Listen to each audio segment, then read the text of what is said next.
আমি গভীর শ্রদ্ধা জানাচ্ছি জুলাই আগস্ট মাসে ফ্যাসিবাদের বিরুদ্ধে ছাত্র শ্রমিক জনতার অভ্যুত্থানে নিহত সকল শহীদের প্রতি।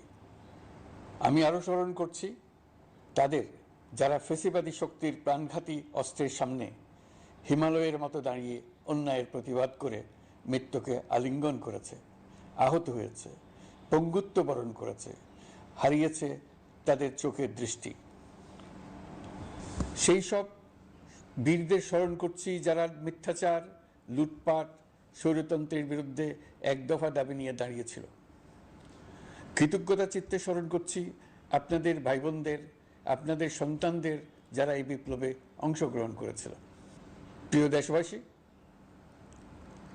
আমি আগেও জানিয়েছি, আবারও জানাচ্ছি, গণ অভ্যুত্থানে সকল শহীদের পরিবারকে পুনর্বাসন করা হবে।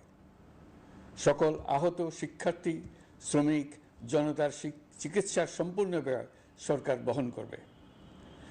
আহতদের দীর্ঘমেয়াদী এবং ব্যয়বহুল চিকিৎসা এবং শহীদদের পরিবারের দেখাশোনার জন্য স্বাস্থ্য মন্ত্রণালয়ের নেতৃত্বে একটি পূর্ণাঙ্গ তালিকা প্রস্তুত করা হয়েছে।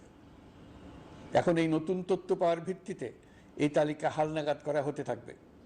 গণ অভ্যুত্থানের শহীদদের স্মৃতি ধরে রাখতে সরকার তার যাত্রা লগ্নে জুলাই গণহত্যা স্মৃতি ফাউন্ডেশন নামে একটি ফাউন্ডেশন প্রতিষ্ঠার উদ্যোগ নেয়। এখন সেই ফাউন্ডেশন তৈরি হয়েছে। সকল শহীদ পরিবার এবং আহতদের সর্বোত্তম চিকিৎসা সহ তাদের পরিবারের সম্পূর্ণ দায়িত্ব এই ফাউন্ডেশন গ্রহণ করছে।